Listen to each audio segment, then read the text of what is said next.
नमस्कार दोस्तों, स्वागत है मेरे YouTube चैनल पर। आपको पता ही होगा कि कांग्रेस के सारे खाते बंद कर दिए गए हैं। तो इसमें उनका लगभग 1 महीने से सारे खाते बंद है। तो सवाल पैदा होती है कि कांग्रेस चुनाव कैसे लड़ेगी।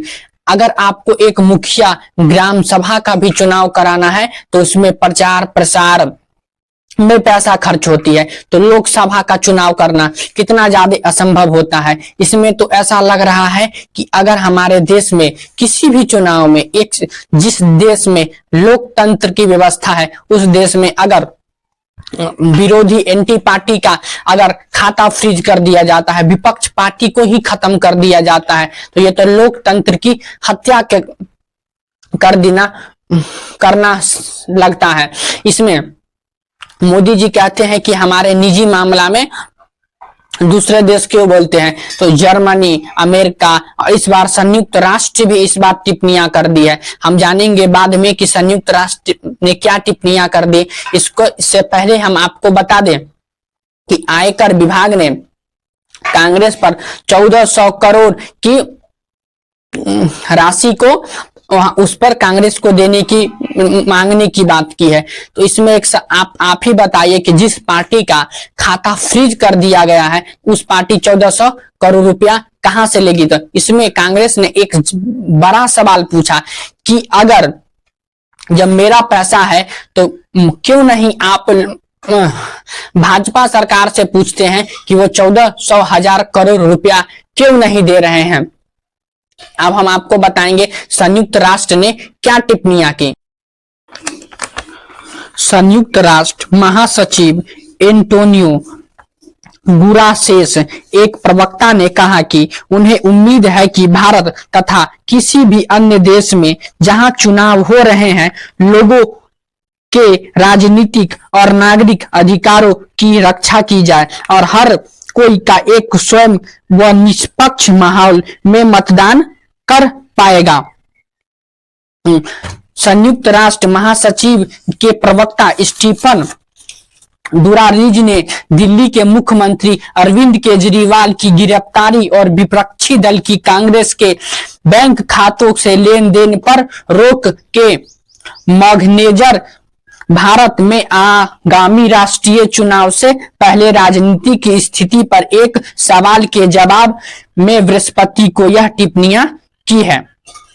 ऐसा टिप्पणियां करना किसी भी संयुक्त राष्ट्र देश को ऐसा लगता है कि इससे साफ पता चलता है कि लोकतंत्र वो इस बेसिस पे करी गई है कि 5 साल पहले कुछ डायरीज जो हैं चलानी डायरीज के नाम से रिकवर हुई थी। उन डायरीज के अंदर कुछ एंट्रीज हैं जिसके बेसिस के ऊपर कांग्रेस पार्टी के ऊपर ये सारी डिमांड रेज करी गई। अब हम सिंपली ये पूछना चाहते हैं, एक बड़ी सिंपल सी चीज पूछना चाहते हैं कि चलानी डायरी के बेसिस के ऊपर इनकम टैक्स डिपार्टमेंट जाग जाता है, लेकिन जैन डायरी में जिसमें अडवाणी जी और उस वक्त अडवाणी जी बीजेपी के नंबर 1 नेता हुआ करते थे, उसके बेसिस पे बीजेपी के ऊपर क्यों नहीं टैक्स मांगा जाता है, इनकम टैक्स। येडुरप्पा डायरी के बेसिस के ऊपर, डीके शिवकुमार की डायरी के बेसिस के ऊपर टैक्स मांगा जा सकता है कांग्रेस से, लेकिन येडुरप्पा डायरी के ऊपर जो बीजेपी के लीडर्स को जो पैसे दिए गए हैं उसके ऊपर इनकम टैक्स आंख बंद कर लेता है। बंगारू लक्ष्मण कन्विक्टेड हुए, पैसे लेते हुए बीजेपी के अध्यक्ष देखे गए, उसके ऊपर कभी भी इनकम टैक्स डिपार्टमेंट नहीं जागती है। जब वो पीछे के केसेस खोल रही है तो बंगारू लक्ष्मण के टाइम के ऊपर क्यों नहीं खोले गए, येडुरप्पा डायरी के ऊपर क्यों नहीं खोले गए, क्यों केवल और केवल कांग्रेस पार्टी के समय के ऊपर उनको ये डायरीज ध्यान में आ रही है। सहारा बिरला डायरी उनको ध्यान नहीं आ रही जिसमें मोदी जी के खुद का नाम है। तो सहारा बिरला डायरी जिसमें मोदी जी का खुद का नाम, उसको नजरअंदाज। जैन डायरी जिसमें अडवाणी जी का खुद का नाम, उसको नजरअंदाज। येडुरप्पा डायरी जिसके अंदर तमाम बीजेपी के नेताओं को पैसे दिए हुए हैं, उसको नजरअंदाज। तो केवल और केवल कांग्रेस पार्टी को तंग करने के लिए, कांग्रेस पार्टी के ऊपर इस बात को उठाने के लिए क्यों ये किया जा रहा है। तीसरा जो सबसे मुख्य प्रश्न इस बात पे हम लोग उठाना चाहते हैं, टाइमिंग पे। ये 2019 के अंदर ये डायरी निकली, आज जाकर के इलेक्शन के टाइम पे इलेक्शन नोटिफाई हो गया, आज जाकर के इन लोगों को डिमांड रेज करना याद आ रहा है। पहली बार अब जाकर के कल शाम को इन्होंने डिमांड रेज किया जब इलेक्शन नोटिफाई हो गया है। क्यों? क्या इससे पहले 5 साल कभी भी ये लोग डिमांड रेज नहीं कर सकते थे? अब क्यों डिमांड रेज कर रहे हैं?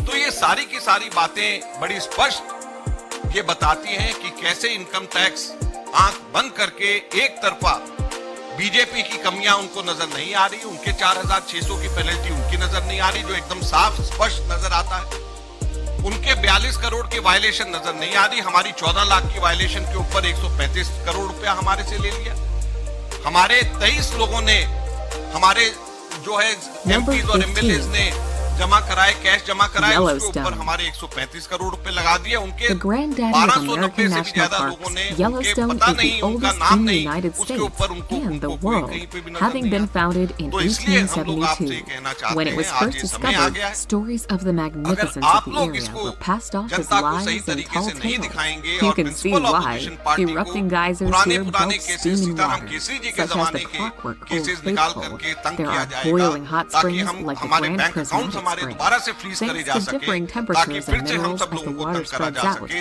तो कैसे हमारे देश के अंदर लोकतंत्र जिंदा रहेगा, ये आप लोगों के सामने की बात है। हम मांग करते हैं इनकम टैक्स से कि 4600 करोड़ रुपए बीजेपी से इसी वक्त उनको नोटिस दिया जाना चाहिए। मैंने आपको पूरे फैक्ट्स फिगर्स और पूरे उसकी लोकेशंस कहां पे है उसकी मैंने जानकारी आप लोगों को दी है, और मैं उम्मीद करता हूं कि इनकम टैक्स डिपार्टमेंट इसी तेजी से कार्रवाई करेगा जैसे तेजी से कार्रवाई उन्होंने कांग्रेस के खिलाफ करी।